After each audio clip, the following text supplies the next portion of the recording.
When mixing any vocal, but particularly a rap vocal, it's probably a good idea, and I do this a lot. You don't need to EQ it and get it sounding perfect and then start doing the music and the beat.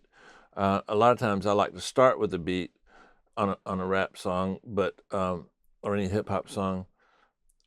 So I like to for every now and then bring the vocal in and see where it's sitting, see how it's feeling, so I can make sure that I leave a spot for it in the final product.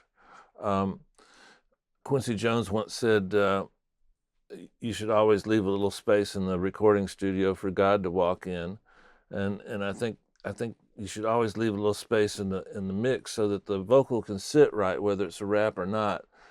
Some forms of music, like hip hop, there's not as much dynamics in the track as you might want, and a great way to get those dynamics is through the rap vocal, and the timing of it, the feel of it, the energy of it. This performance was pretty spectacular. It's by Mike Rebel. I'm gonna I'm going to kind of show you how I made it sit in the track without making it feel processed and without destroying the dynamics.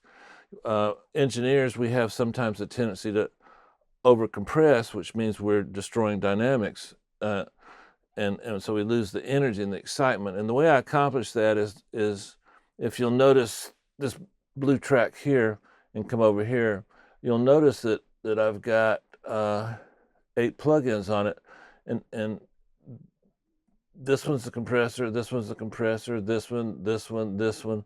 Those are compressors, and what I'm trying to do is to have each compressor do what it does well and not do too much of anything. I'd rather have a lot of little tiny bites taken out of the dynamics than to have one big gesture, because that one gesture is going to affect the tempo, it's going to affect the timing, the length of the words, a lot of negative things. So I've got it parked in a spot here. Let me let you hear it sitting in the track.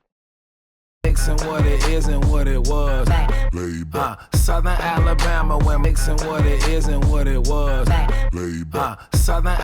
Okay, let's do that example again. So let me play you an example. Let me play the whole song so you kind of get a feel for what I did, and then we'll deconstruct it. Faced against the stars, and I'm twisted and laid back. Mushrooms just because now I'm twisted and laid back. Ain't looking for no buzz. Twisted and laid back. Mixing what it is and what it was. Southern Alabama, where my grandma from. Okay, so what you notice is da da da da da da da da da da da da da da. So you want to emphasize that. Okay, I muted these guys here. I'm gonna mute these also, so we can kind of get a feel for what I've done. Twisted and laid back. Mixing what it is and what it was. Laid back. Southern Alabama, where my grandma from. Twist. You see, Mike's got some great dynamics, but they're just not coming through. So let's focus on this part for a second. Now, this is just some EQ. Nothing earth-shattering here. Taking out a little bit of the cloudiness. I'm removing these so that this area in here, from about 1K to about 3K, is going to be a little more emphasized. So this 600, I find it in a lot of songs that. Let me solo that for you just so you can hear it.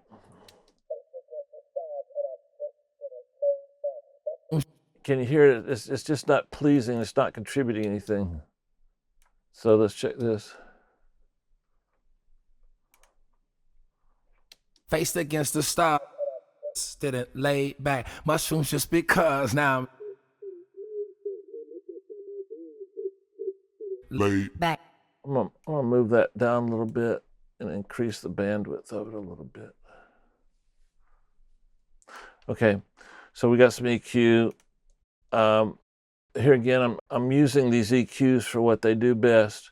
I like this area on this EQ for this particular vocal. So faced against the stars, and I'm twisted and laid back. Mushrooms just because now I'm twisted and laid back. Ain't looking for no buzz.